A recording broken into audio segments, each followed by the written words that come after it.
Ladies, gentlemen, and destined ones of all ages, Black Myth Wukong has a ton of equipment hidden along its surprisingly long and in-depth journey. A lot of it is unlocked by doing main progress things through the game, stuff that is mandatory to continue the story, but a good portion of it is also locked behind exploration, optional bosses, hidden well, or just a low drop chance from a specific enemy type that you would never think to farm unless you already knew about it. So today we're going to talk about a good number of pieces of your equipment loadout that are incredibly easy to miss within the mid-game specifically, with at least 3 of these that are missable in a sense that you actually can't even go back and get them once you do a specific interaction or make progress in a particular way, because they become locked off until your next playthrough. Starting off then, we'll go in a sort of progress order, chapter by chapter. So beginning in chapter 3, we have the Skull of Turtle Treasure helmet, and we're doing this one first for a specific reason, which is that the equip effect of this helmet is increased to the chance of an enemy dropping things from their loot table on death. A fair number of these items are going to be RNG drop chance to acquire when killing things, and this item will actually help with that. This item itself is actually also an RNG drop on killing things too, but the earliest place that you can get this is from the Longevity Road Shrine in chapter 3. Then if you just run left of the shrine along the path and up the stairs into the distance where there's a sort of archway with a little shrine beside it, you will find this big rabbit-masked fellow of an enemy. He has the drop chance for this item. It isn't exactly a comfortable farm by any means, it's a pretty long run from the shrine to him, and it's not a high drop chance on the item, and it's worth mentioning you can get this more efficiently for this enemy type once you reach chapter 5, but this is the earliest place that you can do it in chapter 3.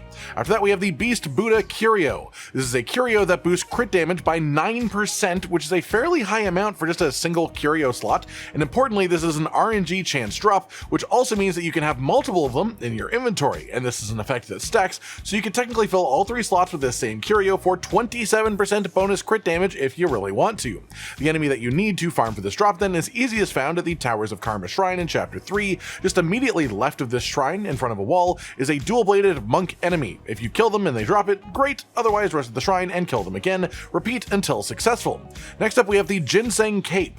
This is a special unique chest piece with the effect of raising your maximum stamina for a short duration after you drink from your healing gourd. It comes from a hidden optional boss in a pretty important spot right beside the Towers of Karma Shrine. If you go past the enemy from the last entry and then take a right, sticking along the cliff wall, you will find a small field right here with multiple flowers that you can pick up, which should be immediately sort of suspicious, but if you pick up this specific one here, an optional boss will spawn. If you kill them, you will get this chest piece as a reward. As well, as a sort of bonus for this one, before you leave the area, right behind this fight, just sitting on a relatively unremarkable table, is an interactable object which just happens to be the Jade Essence drink for your healing gourd. This gives you mana regen when you heal, and that is incredibly important to make sure that you get, because certain builds with high mana use will get a lot out of this. Then moving on for the rest of our chapter 3 items, they're all going to be in the new Thunderclap Temple by the Temple Entrance Shrine. The first of which is the Thunderflame Seal Curio. This one is a bit awkward to farm for here, again like an earlier entry. There are more technically efficient spots in chapter 5, but this is the earliest spot that you can get it. This item is a curio that gives you 30 bonus maximum mana, which is a pretty hefty chunk, and this has special synergy with things like the Spellbinder spell, which directly converts your entire mana pool into an attack buff, which means that you could equip 3 of these, use Spellbinder, then swap the curios out to whatever else you would actually want, and still get the enhanced attack bonus from the enhanced maximum mana. As for the enemy that you need to kill to have this drop, it's the Thundermonk enemies that are mostly around the middle of this temple area. These guys are both lining these staircases up right and left as well out of the first building, and these just summon lightning when they attack you, so it's pretty obvious to notice which of the enemies it are. All of these have a random chance to drop this curio.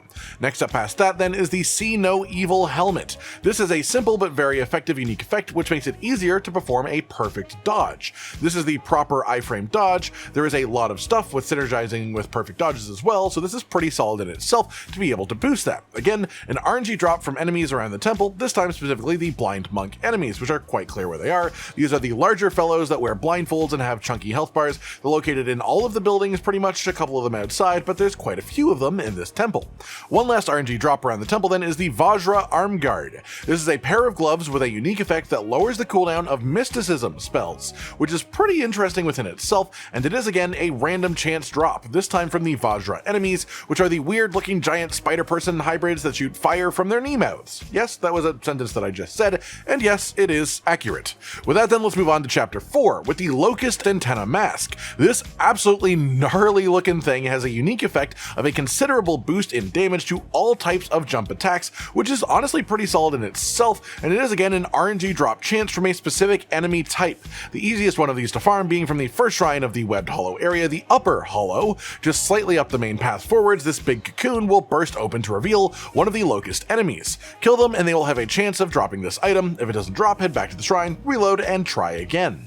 Next up, we have one of the most missable items in the entire game, the venomous armguards, and these are extremely cool. Not only does this count as part of the same set bonus as the centipede set, so you can mix this into it without losing any of the set bonus bits, but also this has a unique effect that makes critical hits apply poison bane buildup, which in itself is extremely awesome. It's also a pair of gloves that have bonus crit chance on them to begin with, which is quite rare, and as for how you get these then, that's where this gets fun. This is a reward for beating the Venom Taoist boss, specifically in his first encounter, which is up at the Pool of Shattered Jade Shrine. But not just killing the boss, or else this would be easy and it would be obvious, but doing it in a very specific way. On this boss, there are a bunch of arms coming out of his back, and of course for most of the combat he will be facing you, as most enemies do, but after some of his attacks specifically, or if you immobilize or freeze him, you can attack this enemy from behind. If you attack his back, you will do damage to these arms, and you can break off these arms as you do damage to them, and if you break 4 of the arms on his back before you kill him, you get this piece of armor for yourself. There's no other way to get it, and if you finish this fight without doing that, you cannot get it anymore for the entire rest of your playthrough, which just makes this incredibly missable, honestly. Very, very losable item.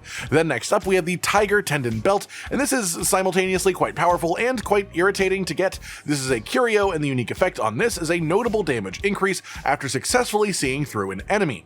This is important because in most staff stances, the biggest damage pops that you can do outside of like multi-focus point and heavy attacks come after the see-through parries, so this is really quite good. As for how to get it, this is another one of the RNG drop chance items, this time coming from the silly little like tiger snake sheriff guys, the noodle tigers, and the easiest one of these to farm is beside the Court of Illumination Shrine, right beside the final boss of Chapter 4. Down the steps from this shrine specifically, the way that you came, there is a little pond right beside the steps, and one of these specific enemies will be sitting in the pond that you can farm until it happens to drop. But this one seems to have a particularly low drop chance. You can be here for quite a while if this is one that you want, likely due to the item itself counting as legendary rarity.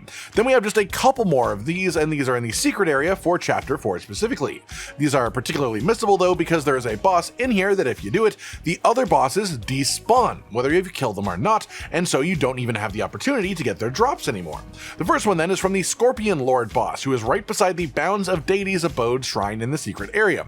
This guy is a hell of a fight, but on death, he will give you 2 quite solid, important secret missable things. The first is the Death Singer crafting material. This is the required bit for the chest piece of the insect set, which you actually would have unlocked way back in Chapter 2 from the secret area of that chapter, but the chest piece is the most interesting part, and it lets you actually use the 4-set bonus of that armor set if you like consuming medicines as a part of your actual playstyle.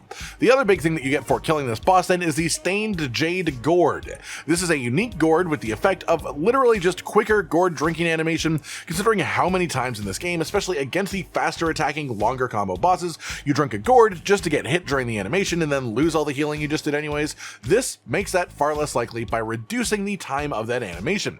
That in itself has a lot of value, obviously. The one final thing that I should mention here as well isn't an item per se, but there is also a whole transformation spell for the game locked behind the Taoist Me boss fight that you can find in Petalfall Hamlet. You need to get an RNG drop from killing the yellow-robed monks that are around this tiny little village. Then if you bring this back to the guy that is here that talked to you when you first walk in, he will turn into an optional boss that gives you a whole spell when you kill him that you just wouldn't be able to get otherwise. That just about does it for today then, everyone. Just a nice little collection of secret, optional, and sometimes very literally missable for an entire playthrough kind of equipment. A lot of it is also relatively strong, but some of it is just pretty obscure to actually find. Whether your goal is a 100% completion playthrough or just having all the cool stuff to choose between when making fun builds to play with, I hope this helps you out. Like if you liked the video, subscribe to the notification bell for more, and most importantly, ladies and gentlemen, until next time, stay sweet. Josh, Cotton, and Hollow with the videos, dropping the humor like a hammer on your tippy toes, bringing entertainment on a daily arrangement to take our insanity and turn it into entertainment. Yes, I said entertainment twice, to reiterate that it is nice to look into your faces on a mostly daily basis when you let us in your homes to make the whole world a stage. Goodbye.